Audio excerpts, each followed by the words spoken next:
పల్నాడు జిల్లా చిలకలూరిపేట మండలం గంగన్నపాలెం గ్రామం తెలుగుదేశం పార్టీ తరపున ప్రభ ఈ రోజు క్రేన్ సహాయంతో ప్రభ బండి మీదకి సిద్దం చేయడం జరిగింది. ఈ కార్యక్రమంలో గ్రామంలో అందరూ పాల్గొన్నారు. ముఖ్యంగా మహాశివరాత్రి ప్రముఖ శైవ క్షేత్రాల్లో ఒకటైనటువంటి ఆంధ్రప్రదేశ్ లోని ఎంతో ప్రసిద్ధి చెందినటువంటి దేవాలయం కోటప్పకొండ పుణ్యక్షేత్రం మహాశివరాత్రికి ఎప్పటి నుంచో చుట్టుపక్కల గ్రామాలను ప్రభలను ఆనవాయితీగా తీసుకొస్తున్నారు.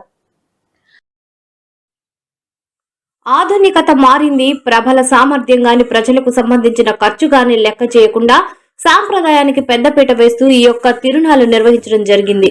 ఒక ప్రభ నిర్వహించాలి అంటే సుమారు 25 నుంచి 35 లక్షలు ఖర్చు అవుతుంది. అలాగే ఈ సంవత్సరం చుట్టుపక్కల గ్రామాలతో పాటు గంగన్నపాలెం తెలుగుదేశం పార్టీ ప్రభ కూడా సిద్ధమైంది. అలాగే మరొక గ్రామ ప్రభ కూడా గ్రామం నుంచి సిద్ధం చేశారు. గ్రామంలో ఉన్నటువంటి యువకులు, పెద్దలు, గ్రామంలో అందరూ కూడా ప్రతి ఒక్కరూ ఈ రెండు ప్రభల కార్యక్రమంలో పాల్గొంటున్నారు.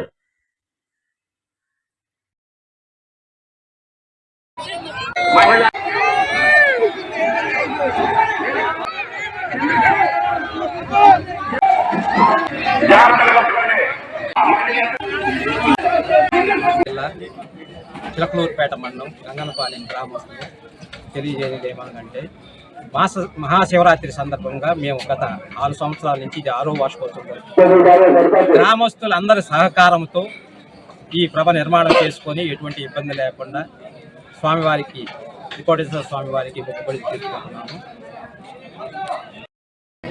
మా గ్రామంతో పాటు ఈ చిలకలూరుపేట మండలంలో అవిశాఖపాలెము, పాముటేనువారిపాలెము, అప్పాపురము, కావూరు, గోవిందపురం, కమ్మవారిపాలెంతో పాటు పురుషోత్తపట్నంలో ప్రభలు కూడా దాదాపు 18-20 ప్రభలు విద్యుత్తు దీపాలతో పెద్ద పెద్ద ప్రభలు వస్తున్నాయి. స్వామివారి త్రికోటేశ్వర స్వామివారికి ప్రతి సంవత్సరము మహాశివరాత్రి సందర్భంగా మొక్కులు తీర్చుకోవడం జరుగుతూ ఉన్నది ఆనవాయితీ ప్రకారం. మాది గంగన్నపాలెం గ్రామం, పల్నాడు జిల్లా, చిలకలూరుపేట మండలం. మేము 21 సంవత్సరాల తర్వాత మళ్ళీ ప్రవణ కట్టడం జరిగింది. మా ఊర్లో మతాలకు, కులాలకు అతీతంగా అందరం కలిసి ఈ ప్రవణం నిర్మించడం జరిగింది. ఈ ప్రవణం ముందుగా యూత్ అనమాట, సాఫ్ట్వేర్ కుర్రోళ్ళు ముందు ప్రవకట్టడం, అది పెద్దవాళ్ళ దగ్గర తీసుకురావడం, గ్రామ పెద్దలు కూడా ఒప్పుకోవడం, అందరూ కలిసి ఈ ప్రవణం ఇంత దిగ్విజయంగా ఈరోజు కట్టి నిలబెట్టడం జరిగింది. 12వ తారీఖున మా ఊరిలో ప్రభ మీద లైటింగ్ అంటూ సాంస్కృతిక కార్యక్రమాలు జరుగుతాయి. 14వ తారీఖున ప్రభ బయలుదేరి కొట్టపకొండ తిరునాళ్ళకు బయలుదేరి వెళ్తుంది. 15వ తారీఖున శివరాత్రి కొట్టపకొండ దగ్గర లైటింగ్ మరియు సాంస్కృతిక కార్యక్రమాలు. 16వ తారీఖు ఉదయం మళ్ళీ రిటర్న్ అయ్యి మళ్ళీ గ్రామానికి చేరుతుంది. ఈ కార్యక్రమంలో ప్రతి ఒక్కరు, ఊరిలో ఉన్నటువంటి పిల్లలు, పెద్దలు, ఆడవాళ్ళు తేడా లేకుండా ప్రతి ఒక్కరు పాల్గొని ఈ కార్యక్రమాన్ని జయప్రదం చేస్తారని కోరుకుంటున్నాము.